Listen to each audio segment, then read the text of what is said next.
Okay, I think this will be a nice kind of overall summary slides, summary presentation. We talked about aortoiliac, fem-pop, tibial disease. When do we actually start considering surgery? These are my disclosures. So just as some conclusions, for the aortoiliac segment, you've heard a lot of presentations this morning. For the most part, I think most physicians will agree you can do endovascular for this portion. The patency of covered stents in this segment are very good. Endovascular results are very good. Complications of open surgery, you cannot discount them. Aorta bifem, as good and durable of a procedure as they are, they do have a 4% complication risk, which you think about kind of benefits and risk, and with the patency that you have with the aortoiliac system, you want to think about it. There's still a role for the right patient, but the role is shrinking, to my opinion.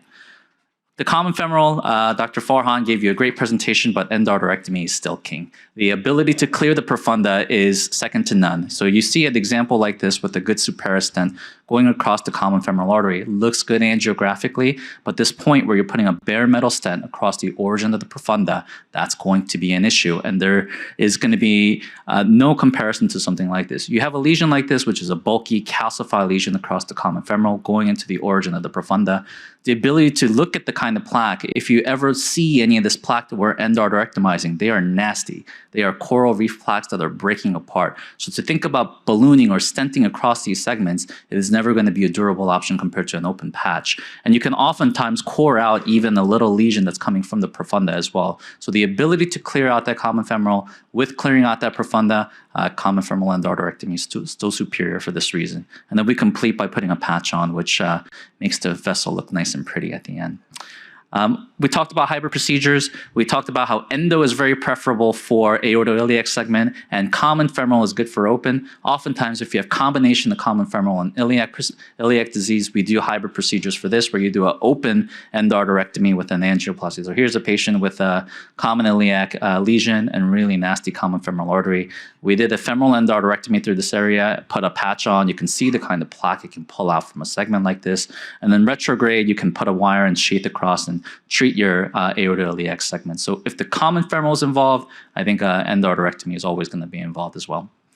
The lesions also do very well in the external iliac artery. We talked about, Dr. Rao talked a little bit about it before. In the external iliac artery, I think a lot of us will use self-expanding covered stents like a Viabon. The external iliac artery is also a very mobile artery that will bend a lot whenever the patient's moving. So for that reason, we often will use it there as well. The fem-pop segment, we've gotten a lot better at this. You've heard about so many different wire techniques and our toolbox has increased. Everything above P2, for the most part, I think a lot of physicians will try to tackle endo first because our technical success, well, we're not talking about long-term success, but at least the technical success has gotten really good. I think, PK, you talk to him, there's probably, no SFA, popliteal, CTO lesion that you feel uncomfortable crossing. We're getting better at it. And the devices that we're using are getting better and better. There are, however, certain instances that even for the fem-pop section, we should consider surgery. A flush occlusion sucks. P2 still sucks. All of our endovascular options in that P2 segment still suck. And then if you start getting patients who you've intervened on with stents and atherectomy and they continue to come back, after a certain amount of time, you have to ask yourself, am I doing this patient a favor if I'm giving them a sixth endovascular attempt at something like this? This is the kind of lesion that I personally, so you have a little nubbin and you can probably technically engage this lesion and get across all the way to it and treat it. Only problem is something like this. The flush occlusions that go all the way to the common femoral, if you treat it, if you follow them up and you're stenting this lesion, oftentimes you can get stent protrusion into the profunda. I know this is I sound like a broken record. Profunda is the most important vessel for the leg.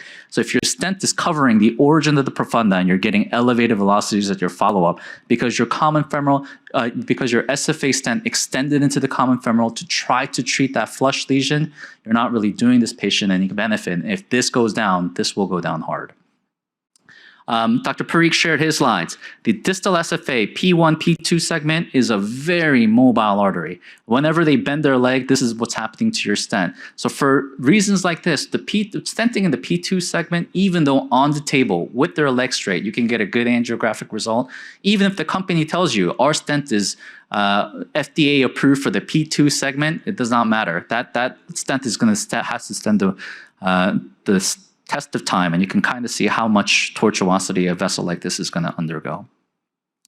And if we stent it, and it occludes, we know that we can get through it. We've talked about a lot about ISR. I think Dr.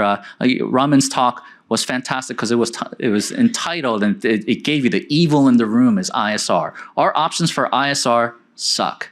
When a full metal jacket ends up getting occluded, we don't have many good options to open it. You've talked about atherectomy, you've talked about DCB, and they're improving our options, but once the stent goes down, it becomes really difficult to treat. We can open this. It's a full segment, full metal jacket, all the way down to the pop segment. You can get across it, you can do thrombectomy, you can open something like this. But when we think about what's the long-term patency for a stent that's all the way down to P3 from the SFA origin, you gotta start thinking about, are we doing something right for this patient?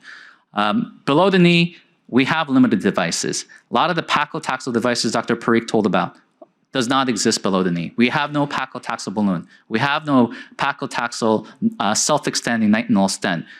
We do have coronary stents that we are using from the coronary space, which has some okay data for like some limited lesions, but for the most part, most practitioners are using angioplasty alone in the tibial segment with some atherectomy here more or less. They're small vessels, 2 to 3 millimeters, sometimes a little bit bigger if you size by IVUS.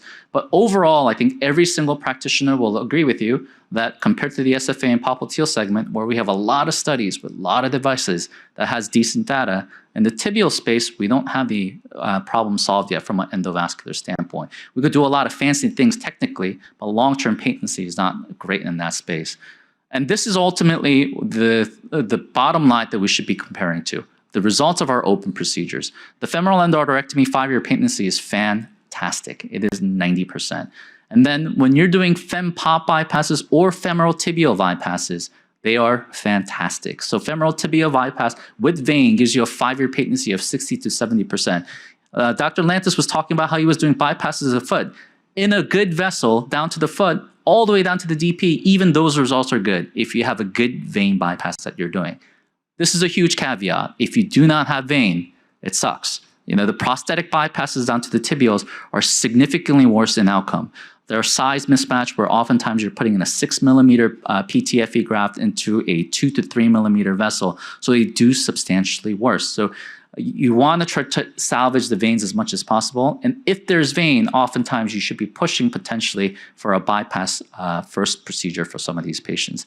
Now, there are different authors who've talked about different adjuncts to help the patency of a PTFE bypass, and most people, I think now, if you're doing a tibial bypass, will do some sort of vein conduit with a vein patch or a vein cuff or a composite so that there's a smoother transition from your PTFE down onto your tibial vessel. And this is an unbelievable paper from Dr. Neville in 2001 where he talked about this, and his results, I don't know, this is pretty good results. I don't know if anyone can come up with results like this, but at least it shows you if you do some sort of adjunct, you might be able to increase it. I will say probably most physicians today will probably not quote these patency rates when you're doing a PTFE bypass. So for tibial sections, endovascular options for tibial vessels are still very limited. Vein bypasses are very, very good. So almost like when you guys have a coronary patient, you might stop and tell them, hey, if you have significant C8 in your family and you have some evidence of it, maybe you shouldn't get a GSV ablation. I really believe PVD should be examined exactly the same way. Stop and pause before you ablate that GSV, because a patient's option for a really good definitive outcome gets burned if you get rid of that GSV.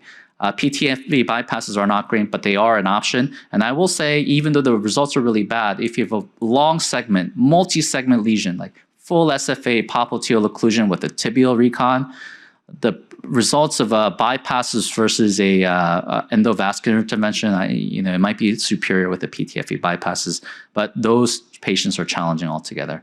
Final thought, everything we do is palliative. Patients will progress their disease. It is a fact. You're not going to be a one and done kind of procedure. You have to think about what your next step is when this patient undoubtedly will come back to your office with progressing symptoms or closing limbs that, that had not have been open before. So always think about what your next option is and don't burn any bridges and options. And this is my biggest plea for everybody: save GSVs in patients with CLTI. Thank you.